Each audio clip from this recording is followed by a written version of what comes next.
I was thinking, oh, I should make a video, but I don't know what I should make it about. And that's always basically a lie. That means there's somebody who keeps turning the light on and off right there. That's freaking me out.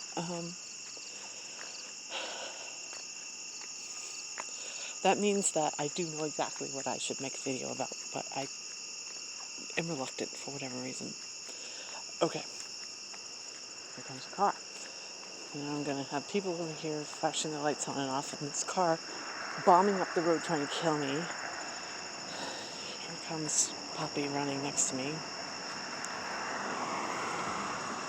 Oh, who's he trying to kill now? He's trying to kill one of my cats.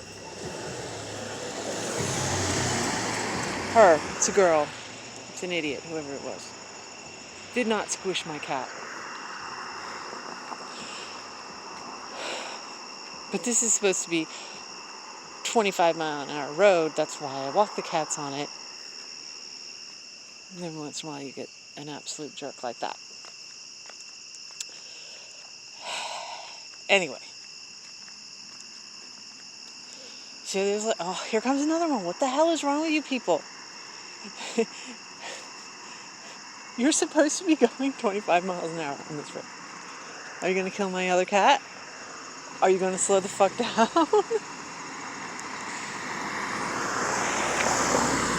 Did not kill my cat. Sorry, it really bothers me. Let's get onto this little road where it's even slower.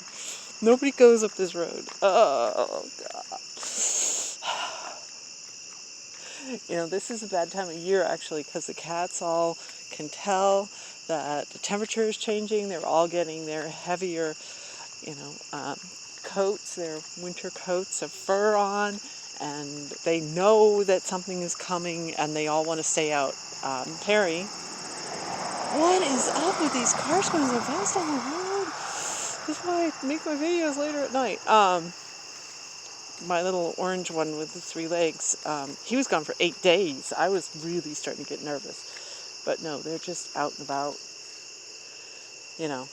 having fun. He's in the house now. He's going to stay in the house for a few days until I get over the shock and horror and the idea that he might, not come home again. Anyway, but no, he's just having a last blast.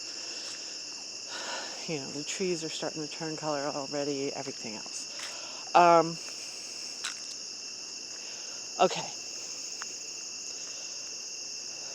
I'm going to start with my stupid little updates about myself. First of all, I did start that dumb little diet. I am not following it exactly. You're supposed to have 800 calories a day, and it's supposed to be intermittent fasting in an 8-hour period. Yeah, hell no. I'm following the diet, but not the restrictions. So that means, no processed food, cook everything, lots of fresh vegetables, and it's almost like a pescatarian diet, the way I'm doing it, and it's working. For 2 days. It's working in that I'm more clear-headed. But then again, I also today had my first day off since August 27th. Maybe that has something to do with it. I don't know. But I think it's working. I think that it's doing all the secondary things. I couldn't care less about losing weight. I would like to lose the inflammation. The heck is that? It's got to be a bird. Anyway,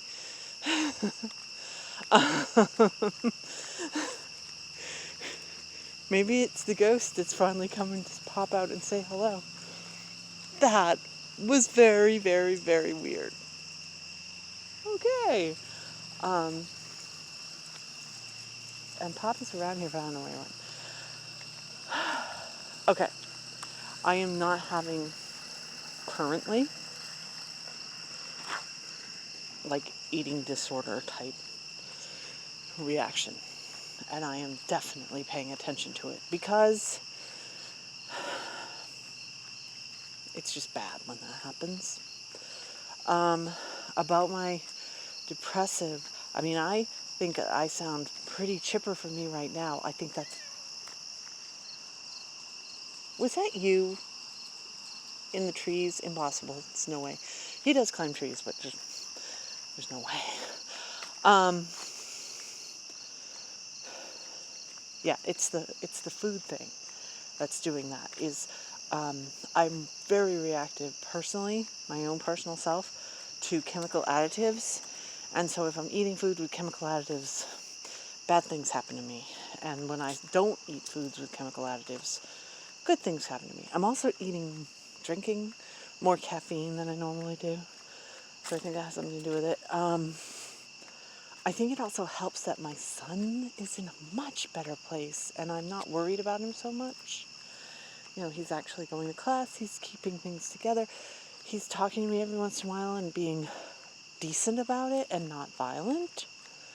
That's like a huge weight off my shoulders. And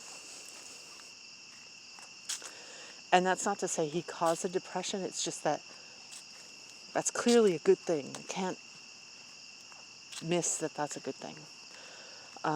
I've started giving myself much bigger breaks about everything. And so, I don't know. I'm not surprised that it seems to have been not as bad lately. Just because I acknowledged it and I realized it and I said, oh, this is what's going on.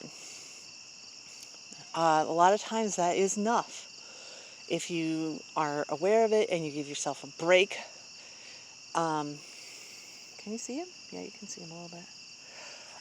That's all you can do a lot of times when you have an avoidant depression.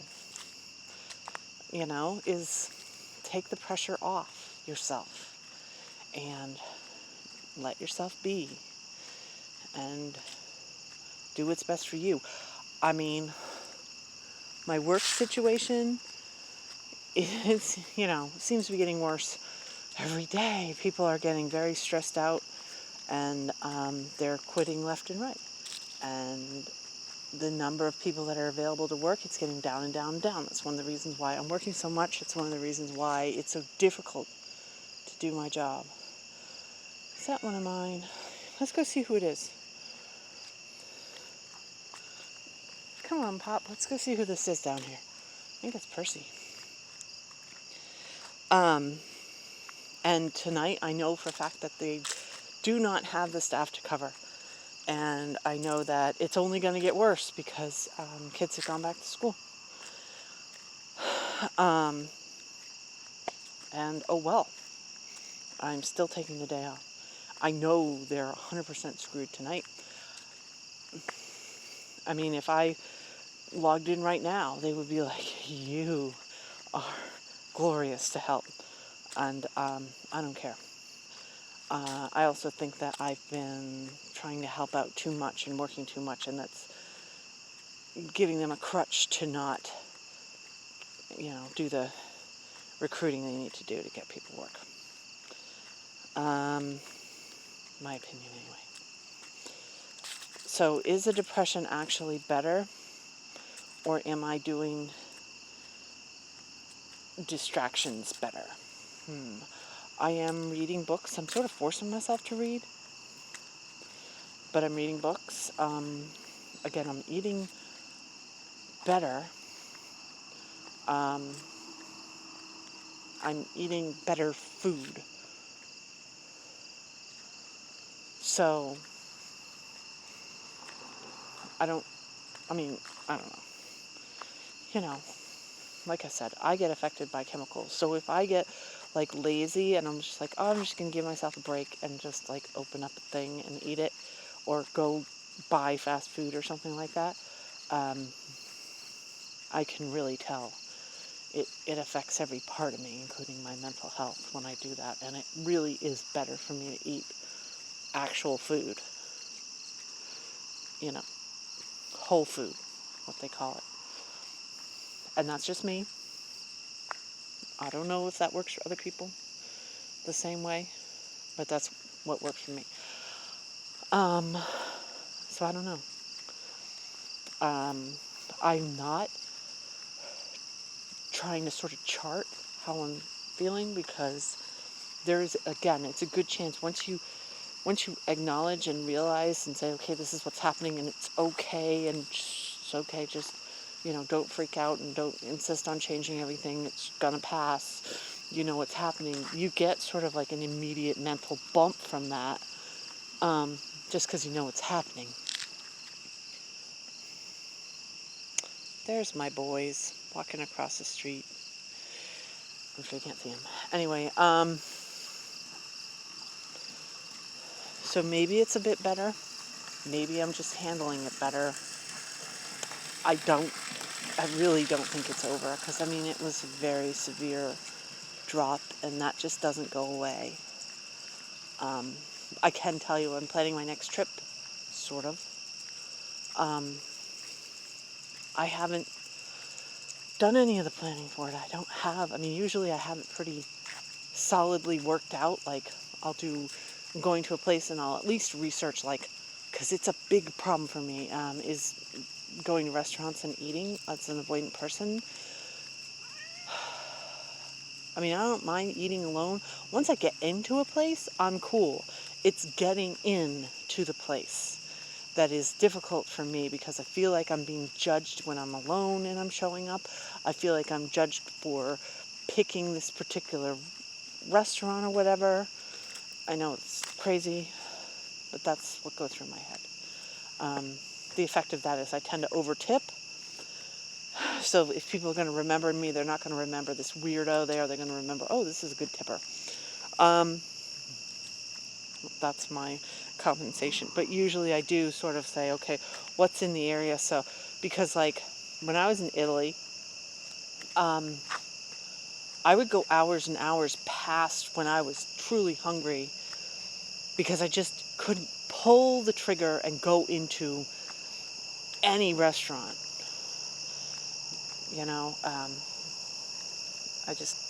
Yeah. And even thinking about it now, it makes me really uncomfortable and almost anxious, but mostly uncomfortable, that I'm like, oh, what an idiot you were, that was the way you were acting. And so I haven't done anything to prep for that yet. This is going to be a super laid back little trip. This is more like a vacation than what I normally do. The entire point is just sort of relax and chill, and especially the second full day that it's there, I'm purposefully not doing anything, because it could be that the first day I'm like, this is sort of what I have planned, and I might have, because I'm not doing the research, I might have bitten off a bit more than I could chew, and it might be that I want to continue into the second day what I was doing the first day. Okay, no big deal. Just buy an extra ticket or whatever. But like I said, I haven't done any planning at all. That is definitely like a depressive type thing, because normally I am on it. Normally, as soon as I buy my plane tickets, in the next 48 hours, I am going through everything, and I'm pretty much have an itinerary set, and I haven't. So, it's there. It's just not. I'm distracting myself well. And the other thing that I was going to talk about, which I kind of feel like stepping on toes, because when I do something, I'm like, okay, well, that might just be my unique experience. But when I find out that somebody else is doing exactly the same thing, then I think there's a very good chance that it's not unique, and it's more universal, and it's just not talked about. And so I'm going to talk about this, and obviously I'm not going to give details about who I'm talking about to, but I didn't give this person any heads up at all. And if they think that I've betrayed their trust and never want to speak to me again, I completely understand it. But again, I think this is maybe a universal thing that nobody talks about. Specifically with therapy, but I think it applies to everything, is that if somebody gives you an impossible request, and in this situation, the confidence, I guess, that I'm ripping up to shreds, in this situation, it was therapy had given an assignment, homework assignment, which happens in therapy. The thing is that we're in the middle of a pandemic, and what was asked is impossible because we're in the middle of a pandemic and there are restrictions on interacting with people. It's impossible. And the therapist was just basically not thinking that through or not realizing the effect of it. And so this person was just like, okay, that's the last straw. I'm done with therapy. And more or less, that's exactly, like, not quite exactly, but mine was definitely more pointed. My therapist was pushing boundaries and was definitely acting more like a friend than a therapist. But same thing, like, these are, the things that we're going to talk about that are impossible, because of course that's the thing, is that in my case, the pandemic was not sort of part of it. Impossible for a person with avoidant personality disorder. It's kind of like the therapist's job to push against that and say, okay, you might think it's impossible, it's not impossible, blah, blah, blah. But it's the same thing, just not hearing it. But then again, it's not even that. In both of these two cases, I was just like, okay. And this other person was like, okay. And thought in the back of their head, this is impossible, and had legit reasons why it was impossible. And instead of saying, hey, that's impossible, come up with a new one, come up with something that actually works in our universe and our world as we know it now without the pandemic, instead of doing that, was just like, okay, I'm done with therapy. And could not push back. And I think what that is part of it is the unworthiness. You're not worthy of that. And basically that makes you a yes man. You just go along with everything. Now, the problem with that, this is like bold in therapy, and you can just, quit going to them and fire them, and because you're paying them. But, so there is like more of a power dynamic in therapy where you are paying this person to interact with you. So it's easier to say, no, this is not acceptable, let's try something different. And yet we don't. Well, if we don't do it in therapy, then there's no way in hell we can do it with people that are in our life. And so that's one of the reasons why it's so scary and why being avoidant, that's so protective, because you interact with somebody and they ask you to do something, you have to be a yes man, you have to do it. It doesn't matter that it's not something you're interested in. Doesn't matter that it's something that's impossible for you to do. You still have to do it because somebody else in your life asked you to do it, that you have an ongoing relationship with. Again, if you can't do that with your therapist, there's no way you can do it with anybody else. And that's probably why, a lot of the times, one of the reasons you don't want to interact with anybody else, because it is truly not safe. So, this just occurred to me today, again, because I heard this story, and it was an exact match of things that I've gone through multiple times with therapists. I just thought it was my own quirk. But I don't think so anymore. I think this is a function of avoidant personality disorder. I think it's one of the reasons, and I think it makes perfect sense that if you have low self-esteem and you don't think you're worthy, that you're not going to speak up and say, I can't do something when somebody asks you to do it. And therefore, you can't get in relationships because somebody's going to ask you to do something that you're not going to be able to do. So it's not safe. Now, how do you deal with that? I would actually argue, go to therapy and point it out and say, hey, therapist, you came up with this thing and I couldn't say no and it was impossible. And when you told me to do it, I knew it was impossible and I still couldn't say no. We need to work on this. That's the type of thing. It's like this bedrock underlying thing that is, okay, so they might say, go out and socialize. Well, this is one of the reasons why you can't. It's not just it's the surface thing of I can't socialize. It's these things underneath. And that's actually where you would do the most help for yourself in therapy, is if you actually paid attention to these things underneath. Just making sure nobody's trying to squish my cats. And that's one of them. Have no self-esteem, so you can't say no matter what to any request. And it would be really uncomfortable, but in that case, the therapist would start making outrageous requests of you. And first they would be like crazy outrageous, like obviously you can't, bring a whale in a teacup to our next meeting.